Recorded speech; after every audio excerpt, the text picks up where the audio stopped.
Welcome बच्चों। आज हम क्लास 7th में हिस्ट्री में चैप्टर 9 में आगे कंटिन्यू करेंगे और इस वीडियो में हम पढ़ेंगे अ क्लोजर लुक बंगाल टॉपिक। ठीक है, इसके पहले वाले वीडियो में हमने मिनिएचर पेंटिंग्स के बारे में पढ़ा था और कैसे मिनिएचर पेंटिंग्स जो है डिफरेंट डिफरेंट फॉर्म्स में उभर के आए, कांगड़ा पेंटिंग्स के बारे में जाना था। अब हम आज पढ़ेंगे अ क्लोजर लुक बंगाल। ठीक है, तो चलिए स्टार्ट करते हैं। जैसा जनरली क्या होता है बच्चों कि जब भी हम किसी भी पर्सन को कोई लैंग्वेज बोलते हुए सुनते हैं तो उस बेसिस पे हम ये एज्यूम कर लेते हैं कि ये पर्सन इस पर्टिकुलर रीजन को बिलोंग करता है। ठीक है, so we assume that people in Bengal always spoke Bengali. तो फॉर एग्जाम्पल जैसे कोई अगर बंगाली बोल रहा है हमारे सामने तो हम ये अपने मन में एज्यूम कर लेंगे कि ये बंगाली आती है, इसका मतलब ये पक्का बंगाल को बिलोंग करता होगा। ठीक है, तो हाउएवर जो सबसे इंटरेस्टिंग बात है कि जो बंगाली है वो बेसिकली जो है वो संस्कृत से डिराइव हुई है। बंगाली जो भाषा है वो कहाँ से ओरिजिनेट हुई है, उसकी उत्पत्ति कहाँ से हुई है, शुरुआत कहाँ से हुई है, संस्कृत से हुई है। ठीक है, लेकिन जो बहुत पुराने संस्कृत टेक्स्ट हैं, ठीक है, बहुत पुराने, उसे जब देखा गया तो ये पाया गया कि जो उस टाइम पे जो बंगाल के लोग थे उनको संस्कृत लैंग्वेज बोलनी भी नहीं आती थी। तो फिर कैसे ये बंगाल के लोगों ने नई लैंग्वेज बंगाली ओरिजिनेट कर दी, वो भी संस्कृत से? कैसे ये नई लैंग्वेज इमर्ज हुई? ठीक है, तो इसका रीजन अब हम जो है आगे पैराग्राफ्स में पढ़ते हुए जानेंगे। From the 4th, 3rd centuries, commercial ties began to develop between Bengal and Magadh, South Bihar, which may have led to the growing influence of Sanskrit. तो 3rd से 4th सेंचुरी BC सेंचुरी में जो है बंगाल और मगध मतलब जो south का बिहार था उस टाइम पे उसको मगध कहते थे। ठीक है, तो बंगाल और मगध के बीच में क्या है कि टाइज मतलब एक मैत्रित्व, एक फ्रेंडली रिलेशनशिप बनना स्टार्ट हो गया। ठीक है, तो इससे क्या हुआ कि इससे हो सकता है कि क्योंकि बिहार में उस टाइम पे साउथ बिहार में संस्कृत बहुत वो थी, डोमिनेंट थी, तो इस वजह से हो सकता है कि संस्कृत का इन्फ्लुएंस जो है धीरे धीरे बंगाल पे पड़ना शुरू हो गया, दिखना शुरू हो गया। ठीक है, और जैसा कि आप अपने इस बुक में देख रहे हैं फिगर नंबर 10 में, ये जो है एक बंगाली रामायण की जो है ये पन्ना है, और ये पन्ना क्या है, बंगाली रामायण का जो मैन्यूस्क्रिप्ट है एक पाम लीफ से बनाया गया उसका ये पन्ना है। ठीक है, चलिए। During the 4th century, the Gupta rulers established political control over North Bengal and began to settle Brahmins in the area. अब 4th century के टाइम पे क्या हुआ कि जो गुप्ता रूलर्स थे उन्होंने क्या किया, पूरे नॉर्थ बंगाल पे, बंगाल का जो नॉर्थ वाला साइड था उधर पे अपना पूरा पॉलिटिकल कंट्रोल इस्टेब्लिश कर लिया, और फिर उसके बाद जो ब्राह्मण्स थे उनको उन्होंने इस एरिया में, नॉर्थ एरिया में उनको बसाना शुरू कर दिया। ठीक है, इस वजह से क्या हुआ कि जो वहाँ की बोलचाल की भाषा थी और जो कल्चर था मिड गंगा वैली का, उसका तगड़ा इन्फ्लुएंस पड़ा वहाँ के लोकल बंगाल के लोगों पर। ठीक है, In the 7th century, the Chinese traveler Xuanzang observed that languages related to Sanskrit were in use all over Bengal. और 7th century में जब एक चाइनीज ट्रैवलर जुआनजैंग जब आए तो उन्होंने ये पाया कि पूरे बंगाल में संस्कृत से संबंधित लैंग्वेज अब बोली जाने लगी थी। ठीक है, मतलब संस्कृत जो है पहले जहाँ पे बंगाल के लोग जानते भी नहीं थे, 7th सेंचुरी के आते आते पूरे बंगाल में संस्कृत के टर्म्स, उनके वर्ड्स हम वहाँ पे लोग बोल रहे थे। जैसे आज हम लोग क्या करते हैं, हमारा इंडिया में नॉर्थ साइड में बेसिकली हिंदी बोली जाती है, बट अब क्या है कि हम प्योर हिंदी नहीं बोलते ना, अब हम हिंदी में साथ इंग्लिश को भी मिक्स करके बोलते हैं। अब हम हिंदी बोलते हैं तो हमारे 2-4 वर्ड उसमें इंग्लिश के भी रहते हैं। ठीक है, तो और कुछ सालों बाद क्या होगा कि अब पूरा ये मिक्स होकर एक नई लैंग्वेज बन जाएगी, इंग्लिश बन जाएगी, हिंदी प्लस इंग्लिश, इंग्लिश। ठीक है, तो शुद्ध हिंदी कोई नहीं बोल रहा है नॉर्थ इंडिया में, शुद्ध इंग्लिश कोई नहीं बोल रहा है, सब मिक्स करके बोल रहा है, तो एक नई लैंग्वेज इमर्ज करी, दैट इज इंग्लिश। तो लाइकवाइज बंगाल में उस टाइम पे जो लोग थे, ठीक है, तो वो लोग जो है जो लैंग्वेज बोलते थे अब उस पर संस्कृत का असर होने लगा था, तो वो अब संस्कृत के टर्म्स, उसके वर्ड्स यूज करना शुरू कर दिए। तो ये चीज उन्हें जो चाइनीज ट्रैवलर थे उनको पूरे बंगाल में देखने को मिली। ठीक है, From the 8th century, Bengal became the center of a regional kingdom under the Palas. अब जो पालास रूलर थे उनके अंडर में 8th सेंचुरी में बंगाल जो है एक बड़ा सा रीजनल किंगडम बन गया, एक सेंटर बन गया। ठीक है, Between the 14th and 16th century, Bengal was ruled by sultans who were independent of the rulers in Delhi.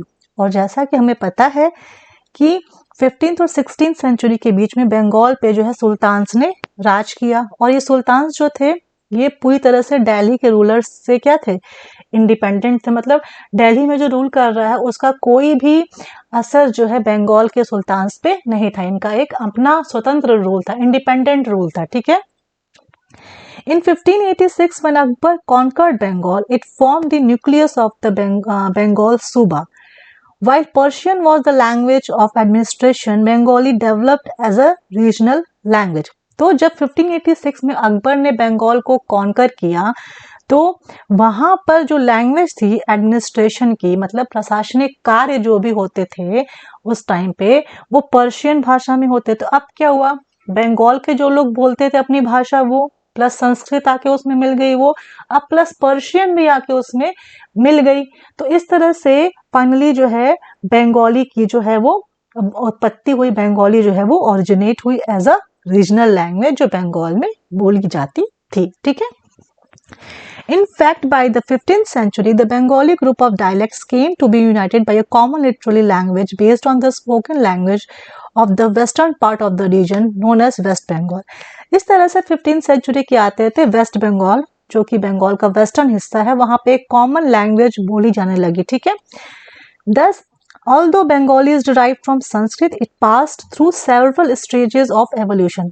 तो भले ही बंगाली जो है वो संस्कृत से डिराइव हुई है, संस्कृत से उसकी ओरिजिनेशन उत्पत्ति हुई है, वहां से वो एमर्ज हुई है, लेकिन बंगाली को बंगाली बनने में जो है कई स्टेज लगे, बहुत सारे और लैंग्वेजेस आके मिक्स हुई, तब जाके जो है सेवरल स्टेज के एवोल्यूशन के बाद फाइनली बंगाली बनी। ठीक है, Also, a wide range of non-Sanskrit words derived from a variety of sources, including tribal language, Persian, European language, became part of modern Bengali.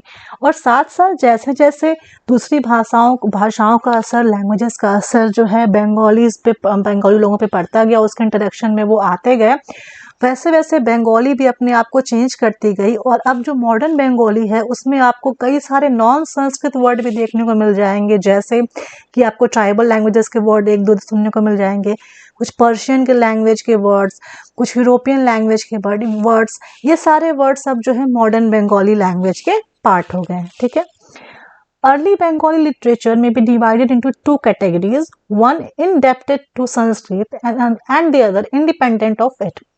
तो अगर हम बंगाली लिटरेचर की बात करें, बंगाली साहित्य की बात करें, तो पहले के जो बंगाली लिटरेचर हुआ करते थे उसको हम दो कैटेगरीज में डिवाइड कर सकते हैं। एक कैटेगरी जो संस्कृत से निकली हुई है और दूसरी कैटेगरी का संस्कृत से कोई संबंध ही नहीं है, एकदम फ्री है संस्कृत से। ठीक है, तो जो कैटेगरी संस्कृत से ओरिजिनेट हुई है उसमें जो है जो भी संस्कृत में काम हुए थे, जो भी एपिक्स रची गई, ठीक है, जो भी मंगल काव्यास मतलब जो भी पोयम्स हुआ करती थी देवी देवताओं के ऊपर, वो जो भी भक्ति साहित्य था, ठीक है, उन सब को जो है ट्रांसलेट किया गया। ठीक है, ये सब संस्कृत में जो भी काम थे उन सबको बंगाली में ट्रांसलेट किया गया।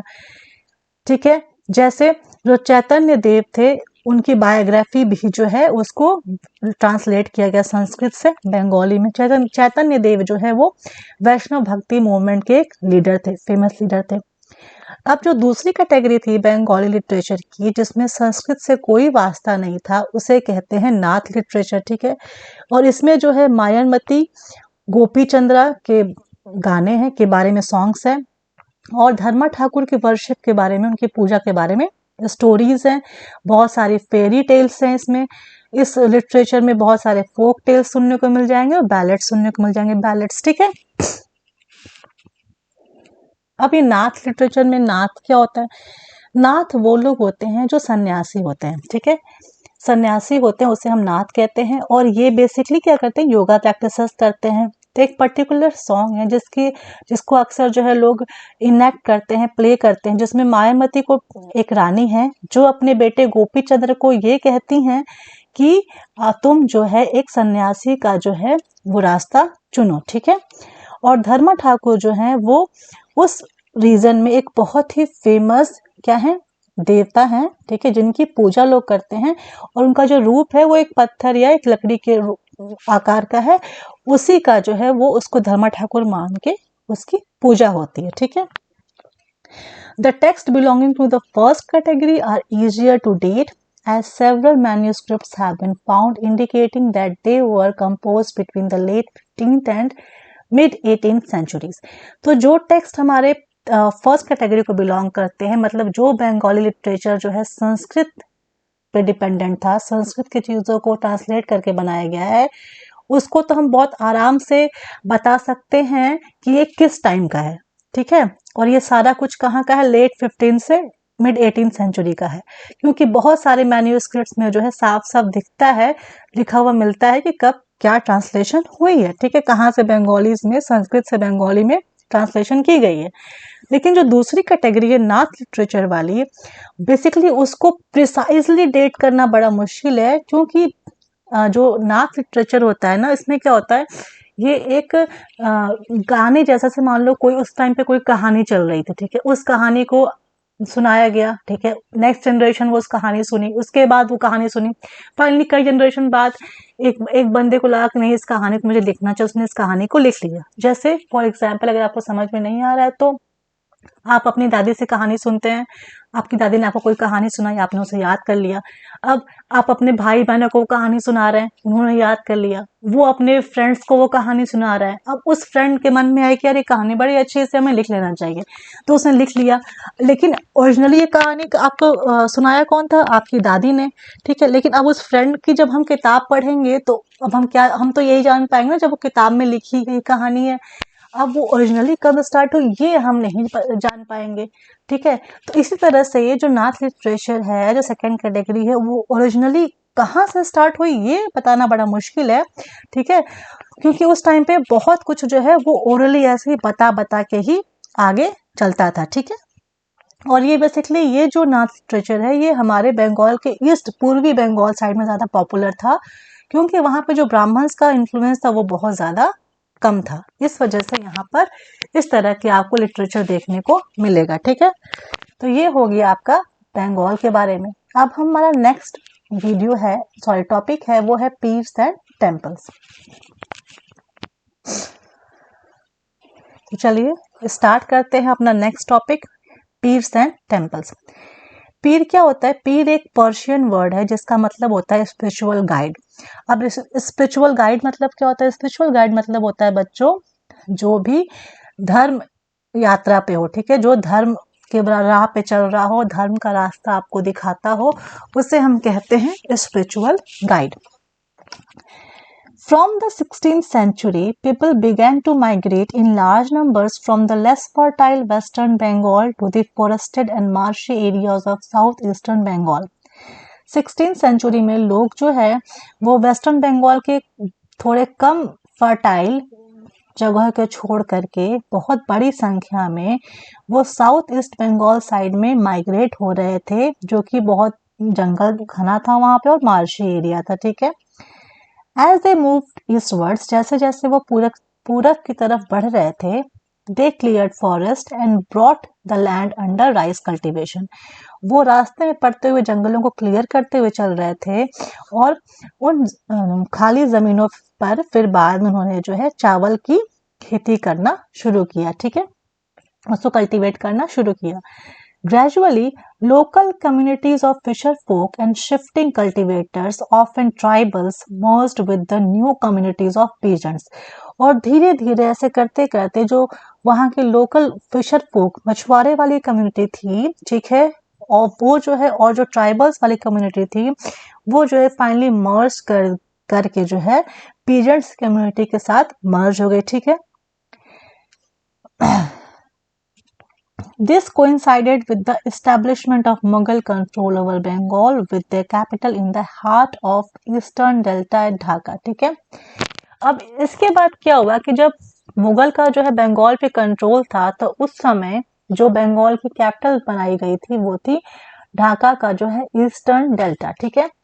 तो इस तरह से ये भी एक कोइंसिडेंट था, ठीक है। Officials and functionaries received land and often set up mosques that served as centers for religious transformation in these areas. तो उस समय जो वहाँ पे ऑफिशियल्स नियुक्त किए गए थे, जो भी वहाँ पे लोग फंक्शन कर रहे थे, उनको जो है जमीन मिलती थी और वहाँ पर अक्सर वो वहाँ पे मॉस्क बनाते थे। बनाने के बाद ये जो मॉस्क थे वो सर्व करते थे यहाँ पर धर्म परिवर्तन के लिए, ठीक है। उन एरियाज में रिलीजियन ट्रांसफॉर्मेशन के लिए ये मॉस्क जो है वो सर्व करते थे, ठीक है। The early settlers sought some order and assurance in the unstable condition of the new settlements. These were provided by community leaders who also functioned as teachers and adjudicators and were sometimes ascribed with supernatural powers. People referred to them with affection and respected as peers. तो फिर वहां पर क्या हुआ कि कुछ ऐसे भी लोग आए, ठीक है, जिनको लोगों ने जो है पीर कहना स्टार्ट कर दिया, क्योंकि लोग ऐसा मानते थे कि इन लोगों के पास जो है सुपर नेचुरल पावर्स होती है और वो जो है एक कम्युनिटी के लीडर के रूप में उभर के आए और वो लोगों को शिक्षा देते थे कि आपको ऐसा करना चाहिए, आपको ये चीज़ हमारे धर्म में ये धर्म में ये चीज़ अच्छी है, आपको इसको फॉलो करना चाहिए, ठीक है। तो इस तरह से लोगों के मनों में जो है इन लोगों के प्रति क्या हुआ, अफेक्शन मतलब लगाव जागा और बहुत रेस्पेक्ट से इन लोगों को, फिर इन सभी लोगों को जो वहां के रहने वाले लोग थे उन्होंने इनको पीर कहना स्टार्ट किया, ठीक है। अब पीर में कौन कौन आते हैं? पीर में आते हैं आपके सारे जो संत होते हैं, वो चाहे वो सूफी हो, ठीक है, जो भी धार्मिक पर्सनालिटीज होती हैं वो, जो डेयरिंग कॉलोनाइजर्स होते हैं वो, जो डिफाइड सोल्जर्स होते हैं, ठीक है, और भी बहुत सारे हिंदू और बुद्धिस्ट डीटीज, ठीक है, और यहाँ तक कि एनिमिस्टिक स्पिरिट्स भी इसमें आती हैं। अब एनिमिस्टिक स्पिरिट्स मतलब क्या होता है? Attribution of living soul to plants, inanimate objects and natural phenomena, ठीक है, कोई प्लांट हो गया, कोई ऑब्जेक्ट हो गया, कोई नेचुरल प्राकृतिक घटना हो गई, उन सब को, ठीक है, वो सब चीजों को इन्होंने जो है इसमें इंक्लूड कर दिया। The cult of pirs became very popular and their shrines can be found everywhere in Bengal. तो उस टाइम पे क्या था कि जो ये पीर का पूरा एक कल्ट था, ठीक है, ये बहुत ज्यादा पॉपुलर हो गया और पूरे बंगाल में उनकी श्राइन्स हर जगह आपको देखने को आज भी मिल जाएंगी, ठीक है। Bengal also witnessed a temple building spree from the late 15th century, which culminated in the 19th century. Late 15th century में बंगाल में हमें टेम्पल मतलब मंदिर बनाने की भी एक कला देखने को मिलती है और 19th century में जो है ये अच्छे से क्या हुई, कल्मिनेट हुई, ठीक है। We have seen that temples and other religious structures were often built by individuals or groups who were becoming powerful to both demonstrate their power and proclaim their piety.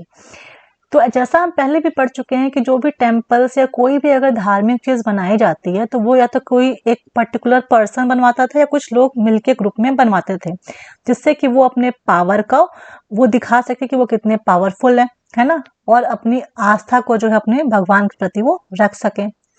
Many of the modest brick and terracotta temples in Bengal were built with the support of several low social groups such as the Kolu, oil pressers and the Kansari bell metal workers. लेकिन बंगाल में क्या था, थोड़ा सा अलग हिसाब किताब था।